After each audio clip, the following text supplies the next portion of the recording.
That's Nick. And that's Joseph. And today we're here to talk about Night Shift, the latest offering from the perennial French auteur Anne Fontaine, which premiered at the 2020 Berlin International Film Festival out of competition and was released stateside courtesy of Distrib Films on December 18th, 2020. Do I know any of Anne's other films? Well, she's worked with Isabelle Huppert 3 times, although I don't know that you watched any of those films. I actually got to interview her at Sundance in 2016 for her film The Innocents. The very first time that I noticed I was quoted anywhere was when I ordered a DVD of My Worst Nightmare, her 2011 movie with Isabelle, and I was on the front cover. My quote was.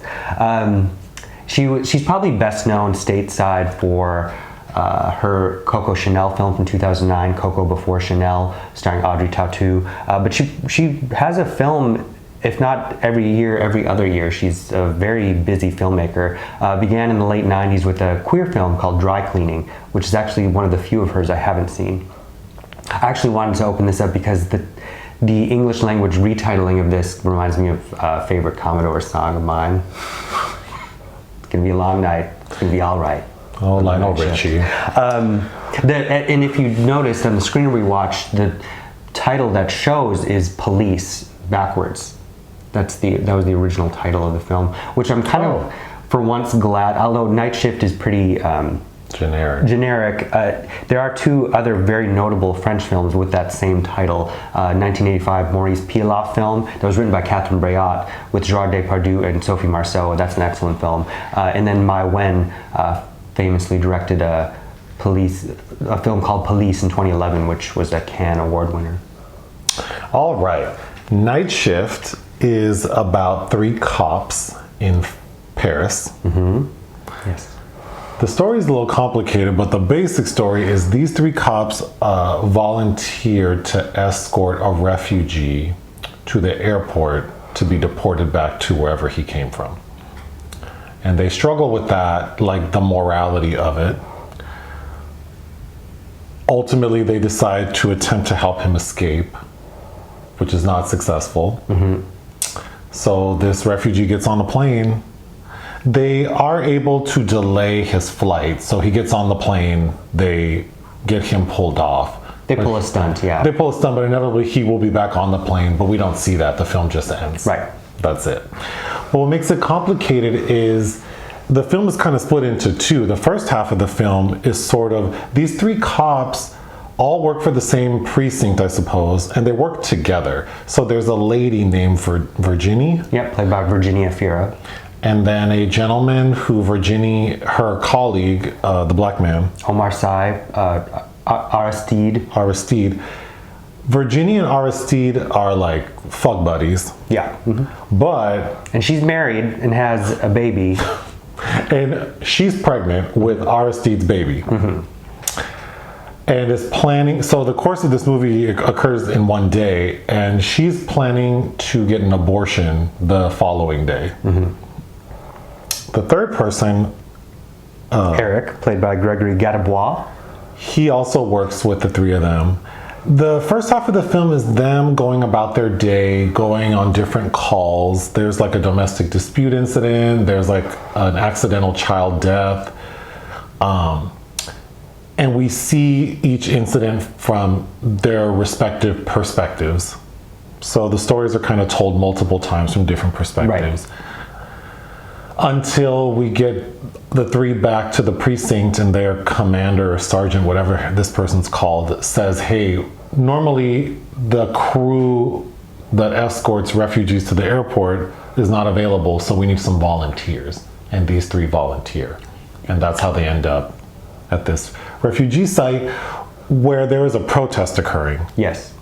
Which sort of starts off the whole like dilemma of like, is it right to send this person back to where they came from? Because when they pick him up, there's a protest happening. Some people approach a couple of the cops saying like, what you're doing is wrong. When they are in transit, the 3 cops and the refugee, whose name I don't recall, the refugee. Tohirov, he's from Tajikistan.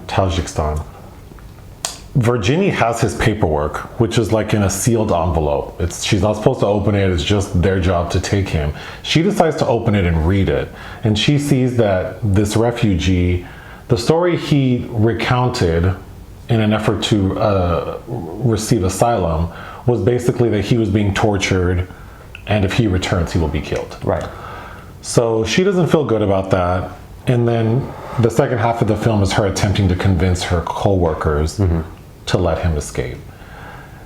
Her fuck buddy, Aristide, he is pretty easy to convince, but it's the other one, Erik, he's been with the force for 20 years. I think 15, he says. Oh, I thought he said 20. Oh, maybe he said 20, but yeah. But he's by the book. Right. He doesn't want any problems. His backstory is that he's like, his home life is a wreck. Like his significant other and he are not in good shape.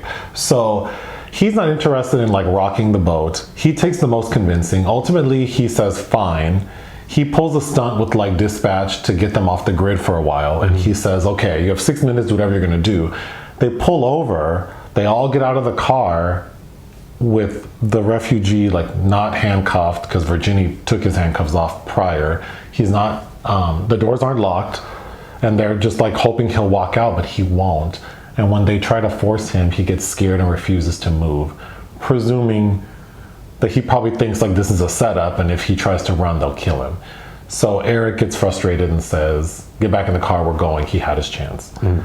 But yeah, it's a pretty complicated story for what turns out to be very basic. Yes, well, it's based on a novel by Hugo Boris that was adapted by Clairembourg, and you can kind of see that, especially with the structure of the beginning, because you describe it as being kind of two separate elements, really. But the first film lays out, there's a chapter name for each one of these three characters, which ultimately I don't find to be very necessary. I agree. Of course, it attenuates them as characters and gives us a sense of where they are in their mind space at this particular juncture. But even with Erik, played by Gadebois, he's not very well attenuated to me. That he just is having a difficult time in his relationship, and he's constantly trying to get a hold of his wife on the phone, and basically is more or less worn down into agreeing with his counterparts.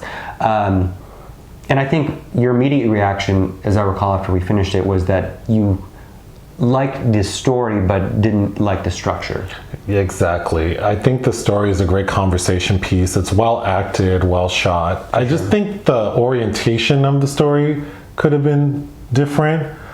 I would have preferred we start off with these three cops going to transfer this refugee, and then understanding what he may be going back to, and then that sort of almost like, I don't know, I feel like we should have spent more time with the three of them in this car in transit discussing why they think this is necessary, and then maybe we get sort of insight into their personal lives. But I really wanted to really understand what would, particularly for Virginie, I mean, she's really doing the most, the absolute most for this person she doesn't know. We don't even know, like, she's just reading his recount of why he, like, came into the country, which may not even be true. Well, I feel like we're led to believe she's kind of at a reckless juncture in her own life, because she's clearly making bad choices that are compromising her marriage and now her career. But I almost wonder if that was supposed to be